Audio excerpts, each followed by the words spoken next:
they're now having a issue with yeah, they're having issue with all these things now. Um,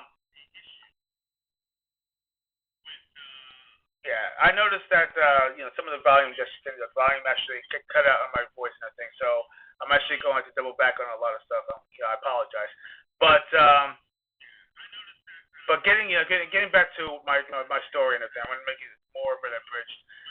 So Phil Spencer actually had some ideas, and the ideas actually kind of failed.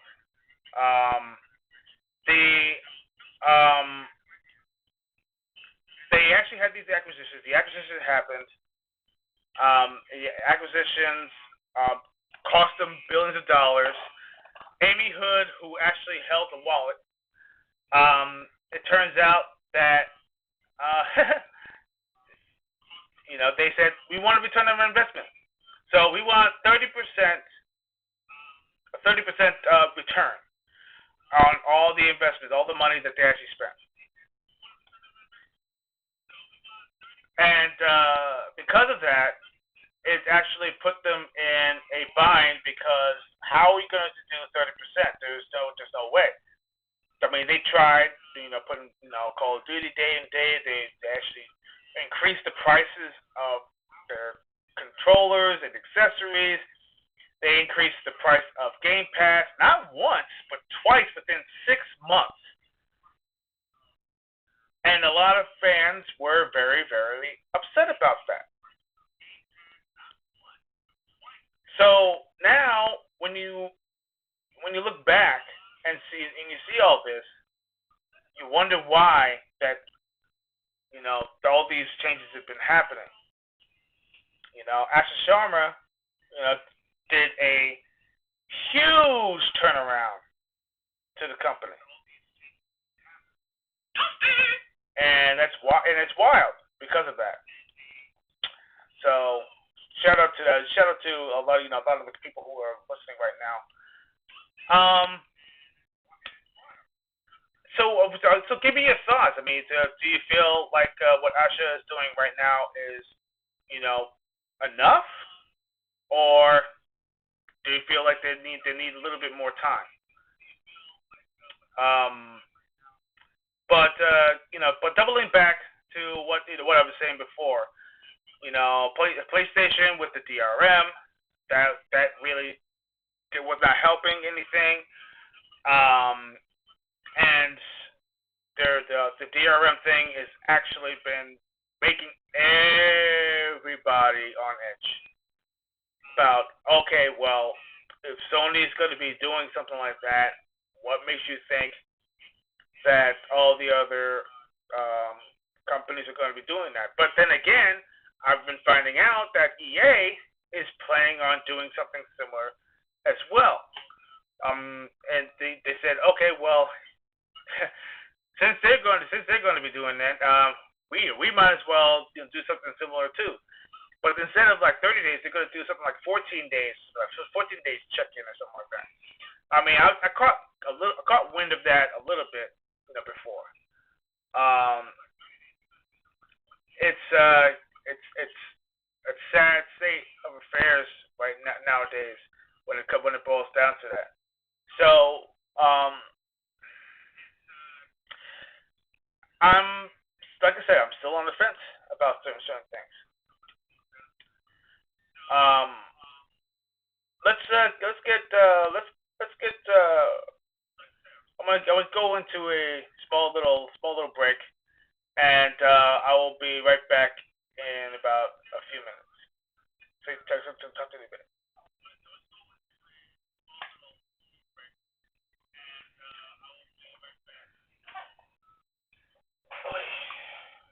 I can't believe it. My voice actually my mic actually shut down the thing halfway through the beginning, and I was looking at it. I was like, what the hell? And the thing like your voice wasn't even going. I didn't even catch it.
of course, I have some news that actually just kind of popped up on my feed.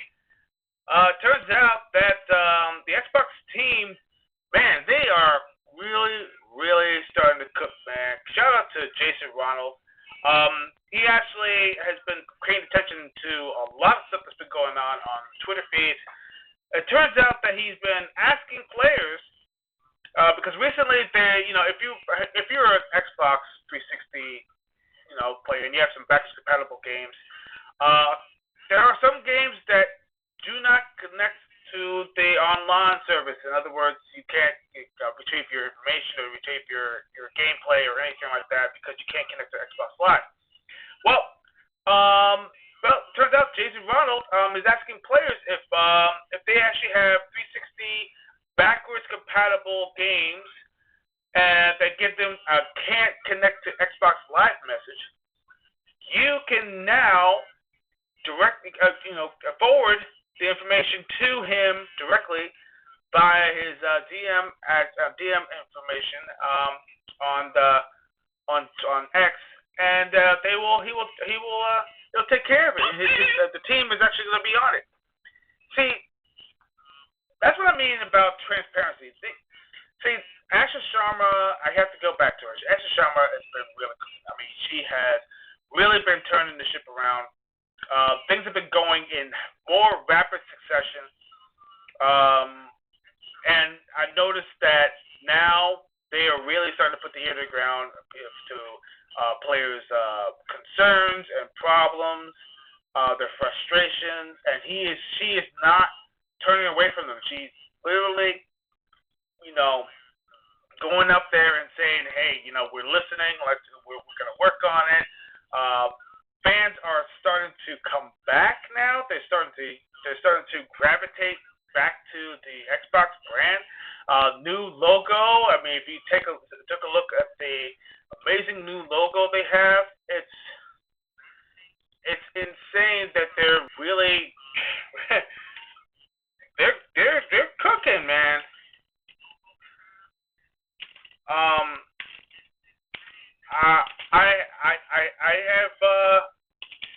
I have high hopes,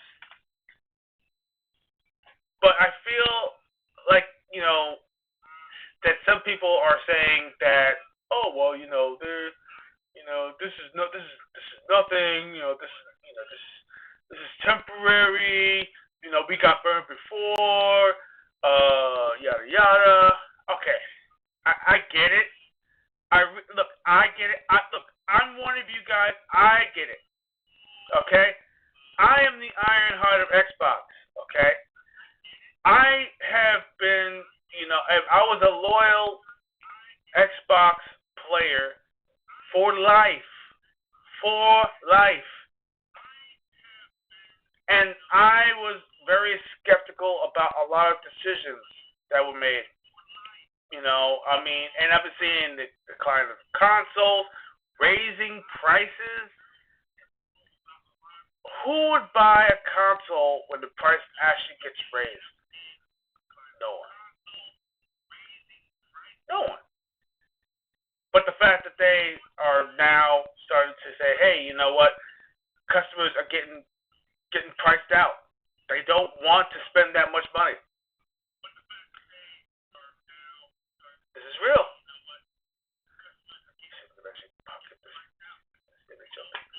Yeah. So, I mean, if you take a look at that new picture, that new logo.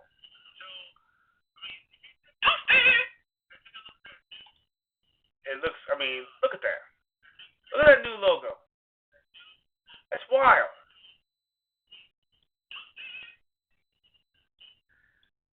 The classic green is back. They're no longer using Microsoft Gaming. It's now strictly Xbox. They actually went to a meeting, little meeting for a gathering, and they declared, "We are Xbox." Their new mantra. They actually are hiring people who are out there, to be uh, to campaign for Xbox, to be their marketing, to go out there, and they're allowing all the developers to be more open. They're now collaborating more. They want a more equal footing. This is big. This is big stuff. Now, here's the elephant in the room, though. Exclusivity. Exclusive games really do sell your console. Now, I understand if you are already part of the ecosystem, it's it's obvious what games you're going to be getting it for. But we're talking about people who are outside of the ecosystem. What's going to make them want to purchase an Xbox nowadays, especially at the price point that it is now? I'm hoping that they actually do decide to uh, drop the price at least, bring the price down by $100,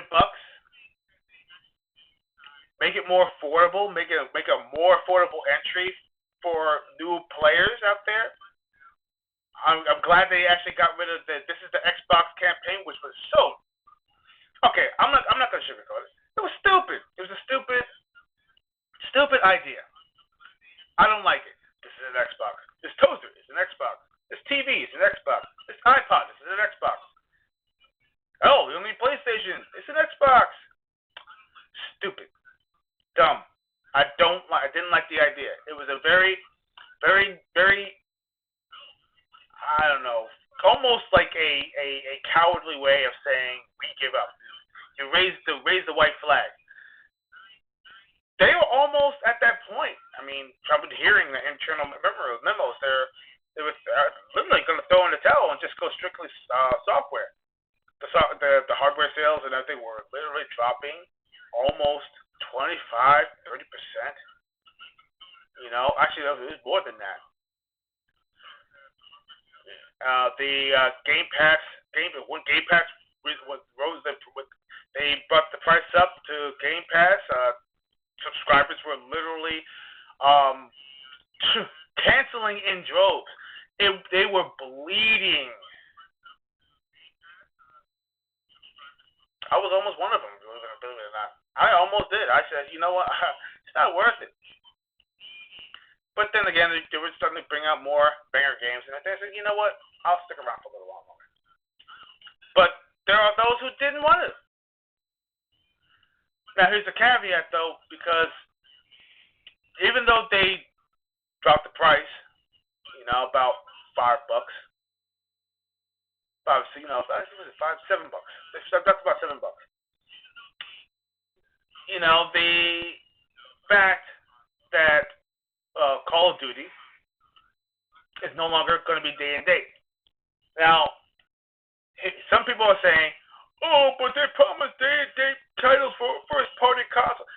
Okay, look. Call of Duty was in the league of its own. Remember, there was a huge thing with the European Union, and they said that Call of Duty technically cannot be considered a first party title because it's too big of a game. That's the reason why. So they couldn't just do that. But you can be able to get the game 1 year later. So there's the caveat. And of course, there's going to be new tiers coming out there. There's going to be an a la carte type of deal, so you can be able to pick and choose what you want to have in Game Pass, and also the price will let you reflect that. PC Game Pass and I think dropped down to $14.99 now, so you can play $15, which is basically what everybody wanted it to be in the first place.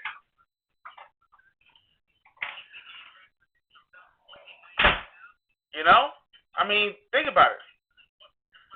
So here's the thing. So what do you guys think? Um, is it enough? People want exclusives. People are looking for exclusives right now.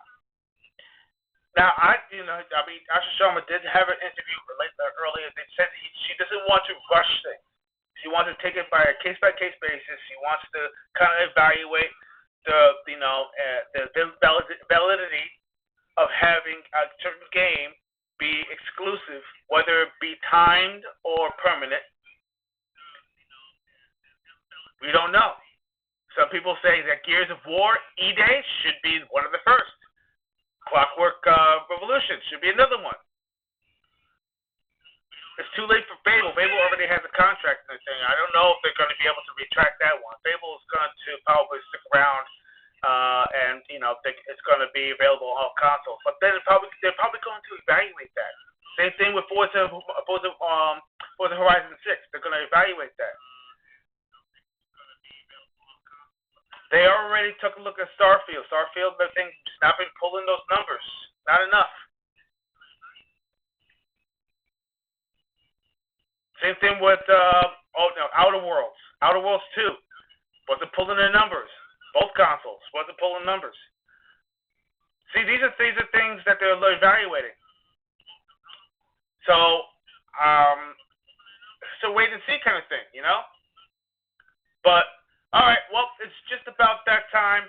Listen, if you actually enjoy this new show that I'm actually popping up every single Wednesday, just let me know. Just go ahead and hit that, hit that like and hit that bell. Also hit that hit that bell so you can be relevant. And also, please, tweet out my show and everything. Tell everybody about it. Once again, this is actually the first episode. So of course, a couple of hiccups here and there, and the thing it's gonna be ironed out, of course, next week. So, but look forward to our show that's coming up on Friday, and it's every Friday and Sunday, Gaming Trouble, every single evening, 9 p.m. Eastern Standard Time on YouTube. We're actually working on trying to get the other channels to work as well, but YouTube will be our main. Let's go ahead and jump on there. Also, subscribe and the things to my fellas, Johnny Elise and also Tony San Miguel. My team, my group, my pals, my confidants. We'll talk about everything dealing with video gaming and, of course, whatever comes up, and show off some of our wares as well. So check us out, and we're looking forward to it, okay? So thank you for listening to The Bridge. We will see you next week. Have a good one. See you on Friday. Peace.